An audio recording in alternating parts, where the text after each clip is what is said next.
Sa inyo po yung Biblia sa aklat po ng Matthew. Matthew chapter 25. Matthew chapter 25.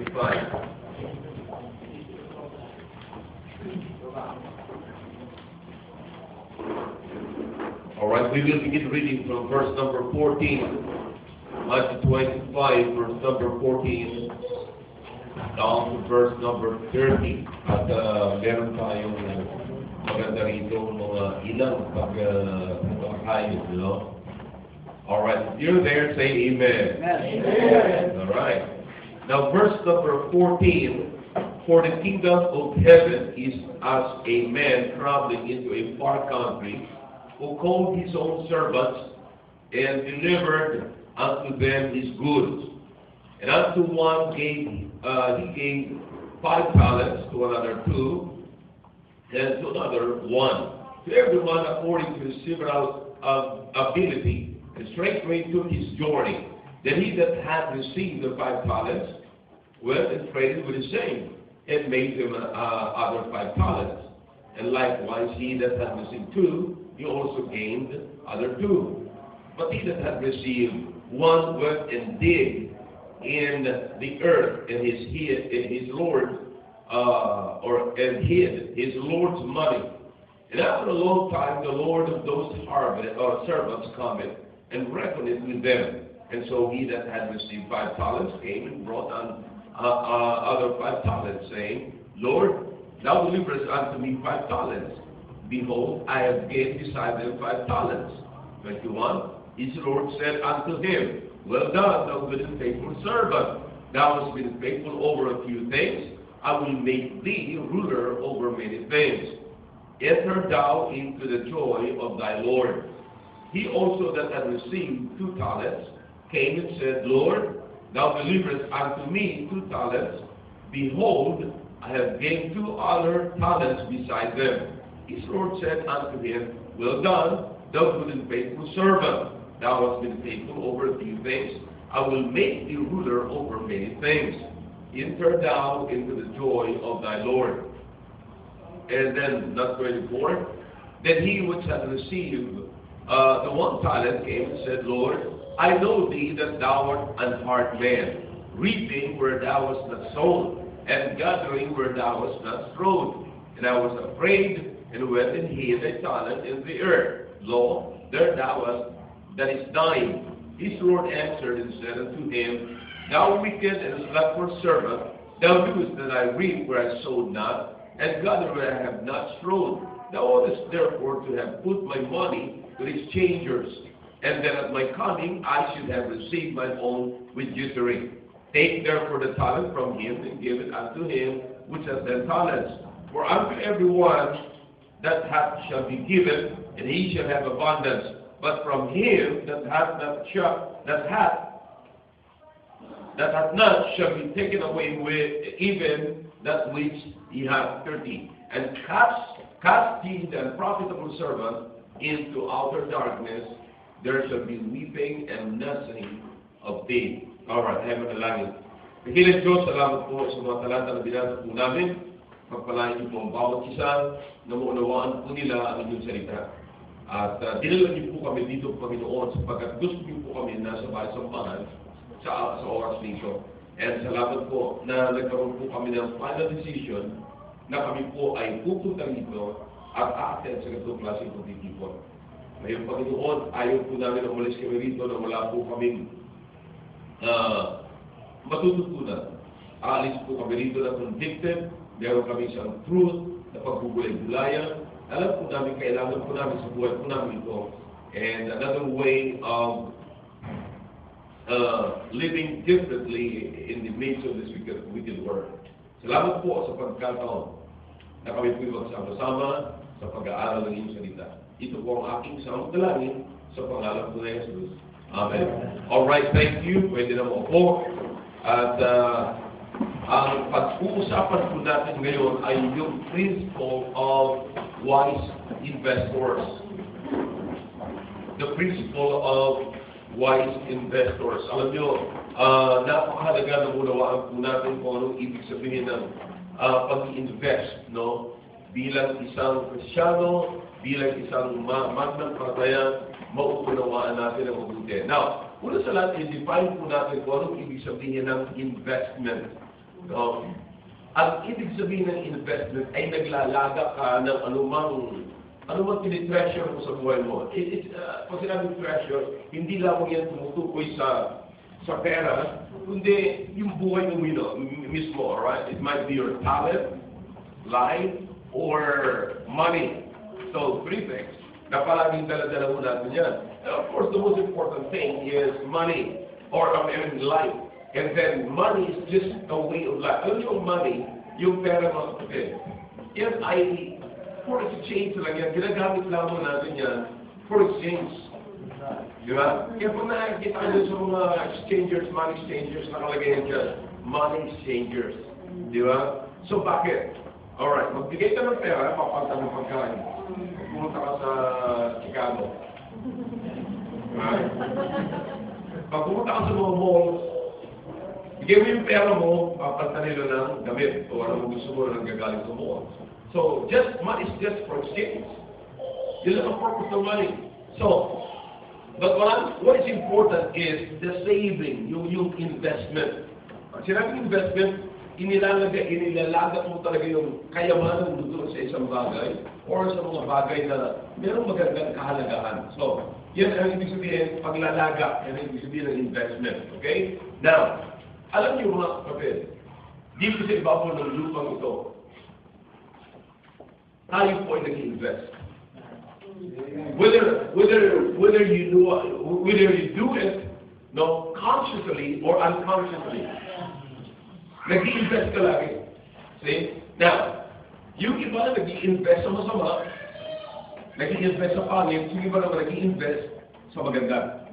Now, for example, kapag ka nagbibisyo ka, nag-i-invest ka.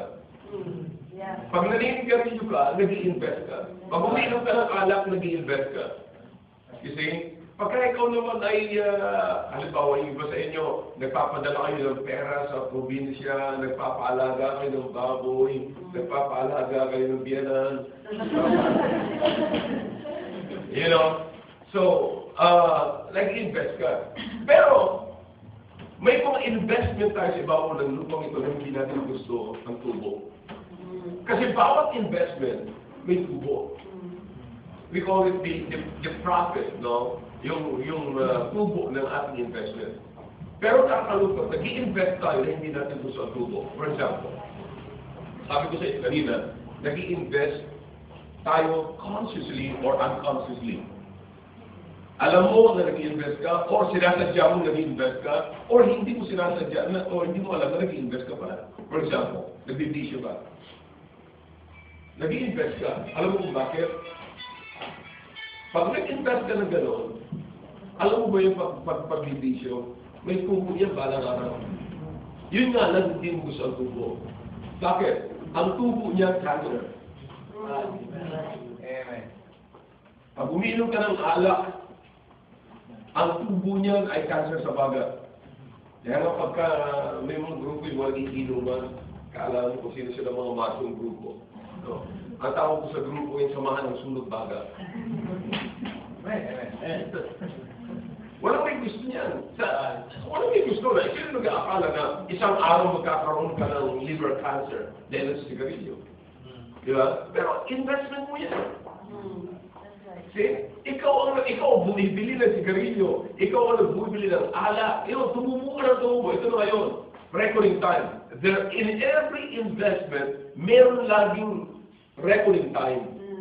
Yun yung panahon na meron ng tubo. Ngayon, makikita mo na yung tubo. Di ba sa bangko, pagka nag-deposit ka, nag-invest ka, gusto mo din na lagi yung bankbook kahit na nakita mo na gusto mo titignan ulit. Gusto mo makita yung tubo eh. Kaya na ngayon, pag dumating na panahon na ikaw ngayon ay tutubo na sa paninigarilyo mo, ayaw mo na ng tubo. Ang gusto mo lang yumuk-yuk, tapos gusto mo tubo sa iba. Hindi mo pwede yan. Bawat investment ay may tubo. Alright? Okay. Now, ang gusto ko makita nyo, bawat investment nagpuproduce ng product or sometimes, sabi ko nga yan, ayaw natin ng tubo. Okay? Now, pag nag-invest ka ng bad attitude, Ang tubo mo, problema. Problem. But, dito ngayon, i-check natin ngayon para maunawaan lang natin yung principle of investment. A good investment. Alright? Now, una sa lahat, uunawain muna natin, you must understand the nature of your investment. Uunawain natin mabuti. Look at verse number 27. Etong mama na nandito ay alam niya kung ano ang kanyang investment. Thou oughtest therefore to have put my money to the exchangers, and then at my coming I should have received my own with usury. Now, so a good investor will always know first what kind of business he will get involved. See? Pagka mag-invest ka, alamin mo muna kung anong klaseng investment. Okay, o gusto mo mag-invest, halika dito, invest ka, bigyan mo agad ng pera. And before you know it, scam pala. See? So dapat alamin mo muna. Now, itong mga na nandito nag-invest, alam niya kung anong klaseng investment. You see? In fact, ang investment niya, yung kanyang business is a lot better than in money exchangers. In fact, sabi niya rito, kung alam ko lang pala na ganyan, sana inilagay mo na lang yung pera ko doon sa money exchangers. So, yung money exchangers na yun, the list, you see, the list that that person, the man, whom he trusted his money, doon the list that he can do is, ilagay niya yung pera noong mama, noong nag-iwas sa kanya ng pera, doon sa money exchangers. The list na yun, pinakamaliit na magagawa niya yun. So, ibig sabihin yung kanyang business ay malayong malaki doon sa money exchangers. Nanawa niyo? Sana, sabi niyo, kung hindi mo gagamitin pala yung pera mo, nilagay mo lang sana sa money exchangers. Tumubo pa sana. See? So, ang makikita natin dito, alam natin kung anong klaseng business. Saan tayo mag-i-invest? Saan ka mag-i-invest ng time mo? Saan ka mag-i-invest ng pera mo? Saan ka mag-i-invest ng buhay mo? Saan ka mag-invest ng talent mo? See? So, dapat alamin mo muna, anong klaseng business? Na, nandito tayo ngayon sa church. Etong ginagawa nyo ngayon na pumupunta kayo dito mga maliman ho sa tayo nananambahan, tayo nag-i-invest. Nag-i-invest tayo rito ng time. Ang tanong ko, is it worth? Na nandito ko ngayon, pag-araw na dito. Is it worth na mamamasahe ka? Galing kami sa, saan ba yun? Kagabi? Changwa. Changwa. Ang hirap kasi ng mga Chinese salitain, no? But anyway, galing sa Changwa. 1 hour or 45 minutes, 45 to 1 hour. See? Now, is it worth na pupunta, magagaling ka doon, magigising ka na maaga, maliligo ka doon sa malamig na lugar na yun. My goodness. Mabuti lang may heater, no? Para sa Baguio, walang heater eh. Yung unang salot mo ng tabo, hindi para sa'yo, para sa likod. But anyway, siguro dito kung walang at mag-aabo lang kayo ng shower eh. But anyway, see, is it worth na pupunta kayo rito for an hour, babiyahe ka ng gano'n? See, nawa ko nung wala pang gawain dito noon sila, pupunta pa sila ng Kaohsiung. Just imagine kung gaano kalayo yan. Now, ang tanong ko, is it worth? Karapat-dapat ba? Tama ba na gagawin natin yun? Ay, kung sabihin, nag-i-invest tayo. Nag-i-invest kayo ngayon dito ng time. Nag-i-invest kayo ng pera. Nag-i-invest kayo ng talent. You see, yung iba sa inyo, dito na lamang kayo natutong kumanta, dito na kayo nagpapakasakaling maganda ng kanta. Lahat ginagawa natin yan. But, alam niyo kung bakit? Sapagkat alam niyo kung anong klaseng business ito. Now, this is not business na ngayon ay makikita mo ang mga ani mo or yung profit ay makukuha mo because time will come, there's gotta be a sharing of profit. In every business, mayroong sharing of profit. You see? Now, time will come na magkakaganon. Pero ngayon, unawain natin mabuti, anong klaseng business ito? Naunawahan ba natin kung anong klaseng business ito? This is soul-winning business. Amen. We're winning people. You see? Dati hindi tayo magkakilala. Ano ba naman, nandito tayo ngayon sa Taichung, sa Taiwan, pero magkakilala tayo. From different provinces tayo sa Pilipinas. See? magkakaiba tayo ng lugar. Pero kung nagkasama-sama tayo na para tayo ng isang pamilya lamang. Yeah. Now, I'm simply saying, kilalanin muna natin, alamin muna natin, anong klaseng business involved tayo ngayon. You see? Business of winning souls. And then, pangalawa, i-consider natin yung security ng business. Consider the security of the business. Now that you understand the nature of the investment, all right? This time, tingnan mo natin kung anong security. Now, alam niyo naman sa Pilipinas, kung kailan lang hanggang ngayon, nasa news pa ngayon yung scam na nangyari sa Mindanao. Di ba? Grabe talaga yung scam na yun. Kaya ang tanong ko, kung mag-i-invest ka ba, sigurado mo ba naanihin? Meron mo nag-i-invest sa mga networking, you know, alam niyo pag sa network, hindi ko naman sinisira ng network. But meron naman talaga, totoo naman yung networking, no? Of course, meron scam. Pero pag nagkwentuhan yung mga tao tungkol sa networking, my goodness, sabi ko sa iyo, ibibenta mong bahay mo para makapag-join ka sa networking. Kami sila, sasabihin nila, ito ngayon, grabe ang kinikita nito, ano yung ano, may kotse na siya, may malaking bahay na siya, papalik-balik na siya ng Amerika, yung mga gano'n. Kasi, susukuan niyo, magkano, you know. Pero, ano po ngayon, may security ba? Alam mo sa Pilipinas, may mga investors tayo, mga tawag na is foreign investors. Okay? Now, ang unang-unang tinitingnan nila is my investment. If I am going to invest in your country, is it safe? How is the security? Eh baka mamaya, kidnapin ako doon ng mga abusaya. Kidnapin ako doon ng mga ganitong tao. So, walang security. Wag na wag kayo mag-i-invest kung walang security. Kung hindi secured ang inyong investment. So, yan ay tinitignan mga kapatid pagdating sa investment. Now, ano ba ang security natin pag nandito tayo? Diba, for example, alright, tama ba na ilagay ko ang pera ko dito sa gawain ng Panginoon? Tama ba na ako'y halos magpakamatay na rito sa gawain ng Panginoon? You see, nakututusin si Brother Jay, kita niyo naman, nagtatrabaho siya, maganda na ang trabaho niya, bakit magpapagod-pagod pa siya dito na halos wala na siyang boss dito? Diba? Pupunta pa, alam mo sa totoo lang mga kapatid, ako'y hangang-hanga sa sacrifice dito, ninyo na nandito sa Taiwan. Yung iba sa inyo, si Franz, marami kong beses si Franz nakikita na ako nakikita sa akin. Pagka akala ko, nagpapakit sa akin. Galit sa akin. Sabi ko, si Franz talaga nagpapakit na naman. Natawag ko niya sa akin pagka nakikita ko ng ganyan. Sa amin, at dito hindi ko gagawin. Huwag ka matakot, Franz. Pinako pa ako. Inahawakan ko rin ito. At sabihin ko, Franz, may gusto ko ba sa akin? Alam mo ba? Kasi kinikinag-pintasan niya ako sa akin. You know? Pero, alam niyo, isang bagay na na-appreciate ko mga kapatid. Kung siya imagine wala kayong tulog sa gabi. Tapos di diretso kayo manunundo. Tapos pagdating sinundo niyo, siya humihilik. Babalik kayo, wala kayo nasundo kasi humihilig. Hindi ko kaya. Susunod na lang.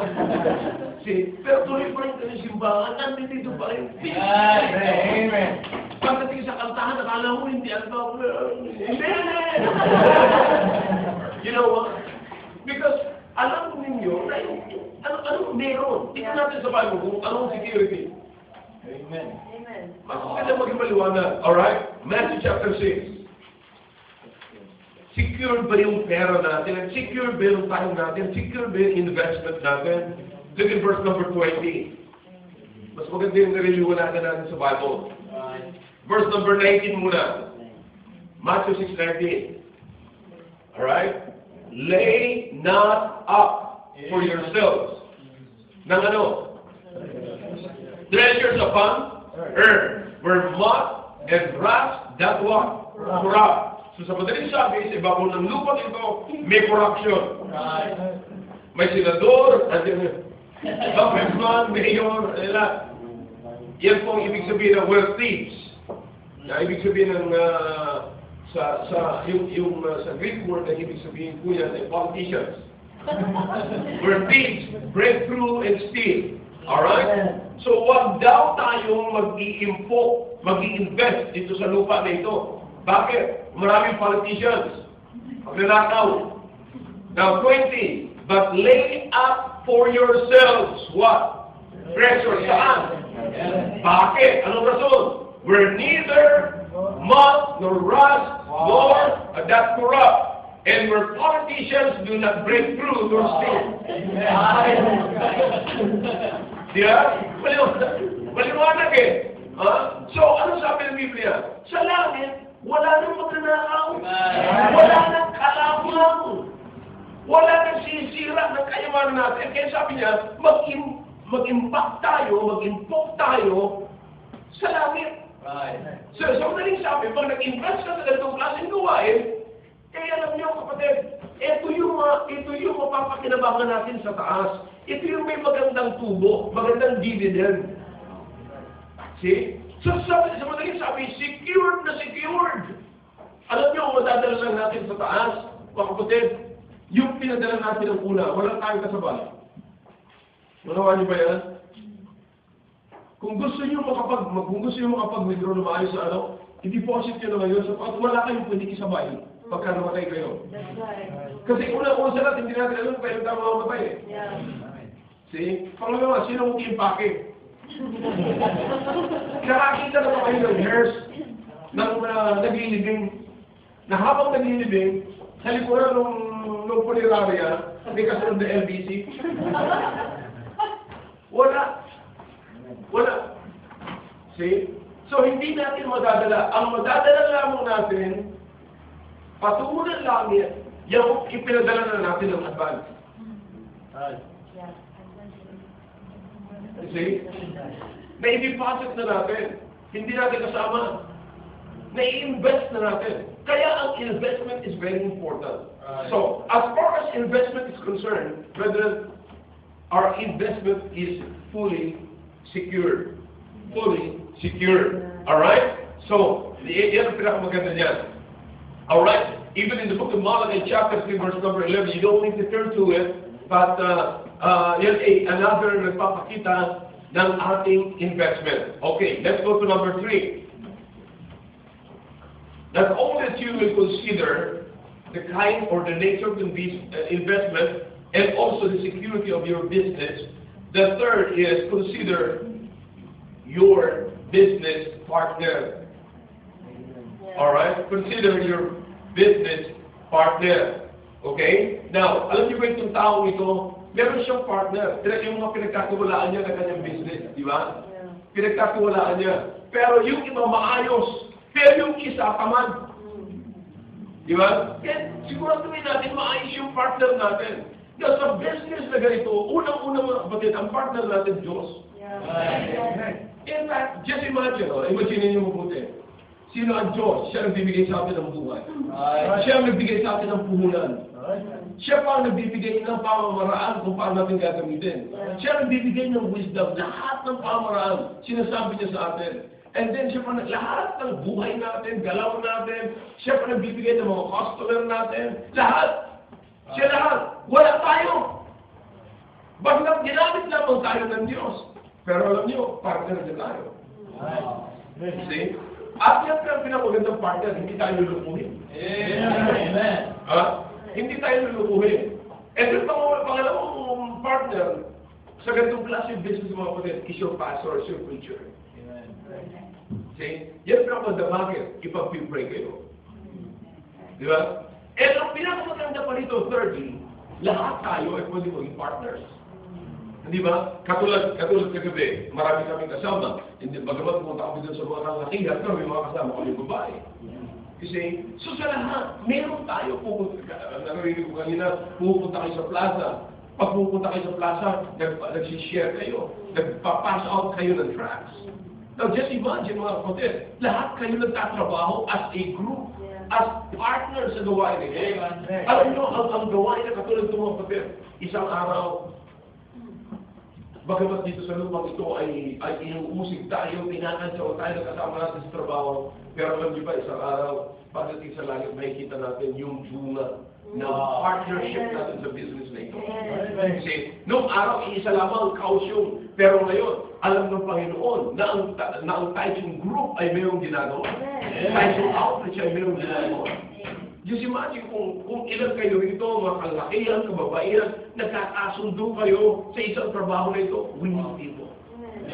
Kaya ang bawat isa rito, mga kapatid, product kayo ngayon ng trabaho, ng pagmamalasakit ng bawat isa. See, hindi lamang isa ang nagmalasakit. In fact, ina-announce dito ni Brother Jay, si ganito, ganyan. Ipanalangin natin ito kasi ito yung may gagawin na ganito, ganyan. Ito yung ginakalang bisita natin Sunday. Ipag-pray nyo, tumagal na siya sa Panginoon. Pag-pray nyo ng patuloy siya sa Panginoon. See, and everybody are praying. Right. And everybody, lahat tayo, meron tayong desire na makita siya, na mapunta dito sa church. Kaya pag napunta dito sa church, ginagawa natin, amen, say thank you for coming. Salamat sa nag-pray ka namin. Bakit? Lahat partners tayo sa gawain. See? Now, bago nagkaroon ng gawain dito sa Taiwan, ang partner natin sa San Pedro, hanggang ngayon sa partner pa natin sa San Pedro, partner nyo kami, nananalangin kami para sa inyo. See? So marami. Think about the partnership. So una, alam natin kung anong klaseng business, alam natin na secured ang business nito, so hindi mo masasayang. Any sentamo, any amount of money na nilalagay niyo sa offering envelope, hindi mo yan nasasayang. Sapagkat yan ay ginagamit sa gawain ng Panginoon. At ang investment na yan ay secured. And then, ang kagandahan pa, ang nagmamanage ng investment ay ang Panginoon. At ang nagkukontrol ng investment ay ang Panginoon. At ang partner ng pinagkatiwala sa rito, preachers. And then, lahat tayo ay partners sa gawain nito. Alright? Now, another one is this. Consider also the opportunity. Yung pagkakataon. Kasi, alam niyo ba yung privilege na ito, mga kapatid, hindi lamang opportunity, ang opportunity ito ay isang malaking privilege. Look at verse number 15. Doon sa binasa natin kanina, sa Matthew chapter 25. Matthew 25, verse number 15. And as to one he gave 5 talents, and to another 2, and to another 1, to every man, according to his several ability, and straightway he took his journey. Alright? Now, so makikita mo rito mo that anyone can invest. Yung isa na merong good for 1 talent, isa good for 2 talents, and the other one is good for 5 talents. Pero lahat sila may involved. Meron talagang pagkakatiwalaan mo lang ng isa. That's biblical. Meron mo pagkakatiwalaan mo ng dalawa. Meron pagkakatiwalaan mo ng marami. You see? Pero ang sa akin dito, sino ka man ay pwede ka mag-invest. Kaya kagandahan sa gawain ng Panginoon eh. Alam niyo ba, dito sinasabi natin, may dividend ito palang araw. Alin po yun? Yan yung joy. Alam niyo ba na ang joy ng binabagit sa Bible ay pangkalahatan? Ha? Pambata, pang matanda, pang mahirap, pang mayaman, ha? Babae o lalaki, yung joy is for everybody. Now, same thing in investment. Ang sa investment, kapatid, ay pangkalahatan. Ito investment nito. Lahat ay pwede makapag-invest. Mahirap, pwede. Sabi rin ba kasi, hindi kasi ako. Alam mo naman, marami akong problema kaya hindi gaano ako makapag-invest. Wala akong time, wala akong talent, wala akong pera, and then wala akong buhay. Lahat na, wala eh. Hindi mo tawag na, gusto na lamang lahat, wala eh. But you know what? Nuunawaan niyo ba na lahat ay pwede mag-invest? Lahat ay pwede mag-invest. Because it's open for everybody. Huh? And maliwanag na sabi ng Biblia, ang sabi ng Biblia sa verse number 15, and to every man according to his several ability. You see, every every man, lahat ay involved. Lahat ay pwedeng, it's unlimited, mga kapatid. Ito ang investment unlimited. Lahat ay pwedeng makapag-involve sa investment na ito. And then, another one, hindi lamang i-consider natin yung opportunities, kundi ito yung investment na hindi mo i-withdraw at ang isang wise na investor, titignan niya kung ano nangyayari sa kanyang investment. Alright? Now, listen, makinig kayo mabuti. Tignan niyo muna, sabi ko sa inyo kanina, tignan niyo itong gawain na ito. Kasi hindi ko alam ng detail, pero noong simula kayo, first Sunday nito, seriously, ilan kayo? First Sunday. 5? 5 lang. Yung iba sinasabing 7. Well, may hindi mo magkalayo. Kasama preacher. Yeah. So, 7. Just imagine, ilan kayo ngayon? Now, ibig sabihin, ngayon pa lang mga kapatid, nakikita nyo na, nag-grow. Nag-grow. You see? So, kung nakikita, katulad ng binasa natin dito mga kapatid, na ito yung nag-grow, that is a wise investor. Ang isang wise investor, hindi ka mag-i-invest sa isang business na wala naman nangyayari. Di ba? Wala nangyayari. Bakit ba ako punta dyan? Bakit ba ako bigay ng bigay dyan? Bakit ba yung time ko, inuugugol ko dyan? Wala naman nangyayari. Wala naman nasisave, wala naman nakadagdag, wala naman kasiyahan, wala. Kahit pagdating sa langit, wala, kahit isa. See? Now, yung iba sa inyo, yung mga tinutulungan kayo, mga pastors or churches, I mean, hindi mo masama na tumulong, gawin natin yun. Pero tingnan natin, baka naman ginagamit yung sarili natin, yung pera lang natin sa walang kwenta. Is it a wise investment? Why should we invest tayo doon? Now, how about here? Nakikita nyo na, at nandito kayo eh. Nakikita nyo, just imagine, ilang taon na kayo, mag-ilang anniversary na kayo. Mag-trip pa lang kayo. Nakikita na ba kayo ng 3 years old na bata na ganito ang nangyari? Nag-grow siya ng rapid na ganito. So just imagine. Right. So how about investing your life? Sa ganitong klaseng gawain. Investing your money sa ganitong klaseng gawain. Is it worth na ilagay niyo yung time niyo sa ganitong klaseng gawain? See that?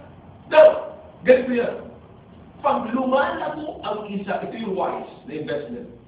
Pag lumalago ang business, huwag mong i-withdraw yung investment mo. Huwag kang titigil. Huwag kang titigil na magbigay ng iyong buhay. Huwag kang titigil na magbigay ng iyong panahon. Huwag kang titigil na magbigay ng iyong pera. Bakit? Sapagkat nag-grow eh. Pag tumutubo ang pera mo sa bangko, kakausapin ka lang para sabihin niya, na-prove namin na maganda kayong investor sa bangko namin. And meron po kaming special para sa inyo. Kasi kinakausap ko ng bangko na ganyan eh. Meron po kaming special sa inyo. Gagawin po namin 20% per annum ang tubo ng investment po ito. Wow. Mula sa 4%, naging 20%. And that's something. Di ba? Same thing dito mga kapatid. Pagka alam niyong tumutubo, alam niyong nag-grow ang isang gawain ng Panginoon, at naibigay mo na yung buhay mo dyan, naibigay mo na yung time mo dyan, naibigay mo na yung pera dyan, huwag mong i-withdraw. Bakit? Saan mo ilalagay yan? Sa walang tubo? Pag tinatgal mo yun dyan, yung kaya sabi ng iba, ay nako, magpapahinga muna ako, hindi muna ako. Ganyan. No. Manatili ka sa dating ginagawa. Patuloy mo yung dating ginagawa. Huwag mong i-withdraw yung sarili mo. Huwag mong i-withdraw yung time mo. Huwag mong i-withdraw yung pera mo. Huwag mong i-withdraw yung buhay mo. Keep on going! Meron ako kasama matagal sa gawain. Kasama ko siya nung siya kapitan pa lamang. Ngayon, general na siya. Yung song leader ko, di ba, kilala ba? Si Gerald Vicente ngayon. Kasama ko yung kapitan pa lamang. Ngayon, general. Song leader ko yan. Nagsimula kami, pag sinabi ko sa kanya, Brad, mag-testimony ka, testimony siya. Brad, mag-tiano ka, kahit hindi marunong, sige, panan. Brad, mag-special number ka, special. Brad, mag-preach ka, mag-preach. Kahit ano pagawa ko sa kanya. Of course, hindi ko pinapasayaw. Ginagawa niya. Akalain niyo, hindi siya umalis. Wow. Well, general na siya pa yung song leader. Wow. Amen. Kaya sabi ng iba, buti ka po, mag-general ka. Hindi, nagsimula yan sa kapitan. Right. Kamakain lang naman, nung nandito ako, Thursday, inex ako ng isang general namin, sabi niya, salamat po sa Panginoon, pinirmahan ng Presidente yung pagiging 2-star ko. Wow! Dumating sa amin, Colonel lang. See? Ngayon, we start general na. Wow. Now, I'm supposed to say, huwag kang mag-withdraw. Diyan ka pinagpapala ng nasa tamang lugar ka na. Nasa tamang upuan ka na. Nasa tamang gawain ka na. Involved ka sa tamang business. All you have to do is just keep on investing. Sige lang. Huwag ka manghinayan, ibigay mo yung time. Kahit kinantakan ka na, dupling doling ka na. Sige lang. Bing! Diyan ka lang. Bakit? Nag-i-invest ka ng buhay sa tamang business eh. And lastly, consider kung sino may kinabang ng dividend mo. Amen. Hindi lamang ikaw. Alam mo ba yan? Hindi lamang ikaw. Pagka ito na yung profit sharing na, yung dividend, yung tubo. Alam mo ba na hindi lang ikaw may kinabang. Yung mga walang pamilya pa rito, isang araw magkakapamilya kayo. Right. Maaaring yung nandito kayo, simbahan ito, nakikita nyo yung dito na rin kayo makakapag-asawa. Wow. Hindi ba sa mga yun? Alam niyo kung bakit? Sapagkat alam nyo na yung babae o lalaking hinahanap nyo ay nasa tamang lugar. Ha?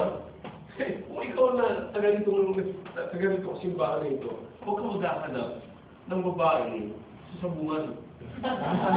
Or sa diskuhan. Hindi tamang lugar yun. Hindi tamang lugar yun. See? Ito yung tamang lugar. Now, ito yung lugar kung saan ka nag-invest. Nandito yung puso mo, nandito yung buhay mo, nandito yung pera mo, nandito yung panahon mo. And this is it. Alright, magkakapamilya ka, nag-asawa ka na, dito ka nakakuha na pangasawa mo. Magaganda ka. Wala ka naman nag-asawa na hindi na nakapagod ka na. Di ba? Of course, magpapakasal mo na kayo. Okay, magsasama na hindi ko yung magpapakasal. Yung mga bakla, parang sa lalaki gusto magpapakasal. Yung babae sa lalaki, ayaw naman magpapakasal. Grabe ka ng unang tao. Yung babae sa lalaki, ayaw magpapakasal. Yung parehas sa lalaki, gusto magpapakasal. Pinagkalaman ko sa korte. Alam mo, hindi naman sila magkakaanak. Pero sabihin, magkakaanak kayo. Pag nagkaanak kayo, alright, ito na ngayon. Saan ngayon gusto mong palakihin yung anak mo?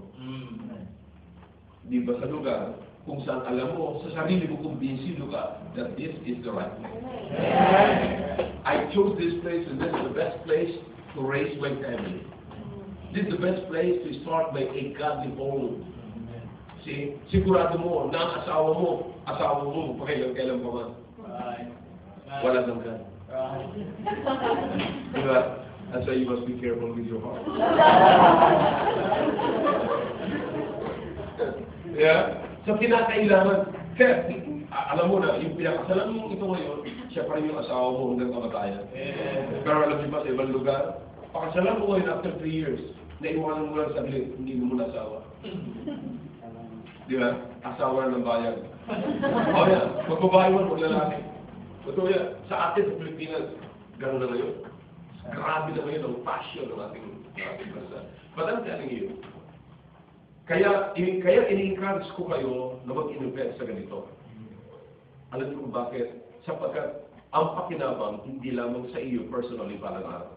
Patanda tayo patanda. Bagamat hindi gaano nahalata.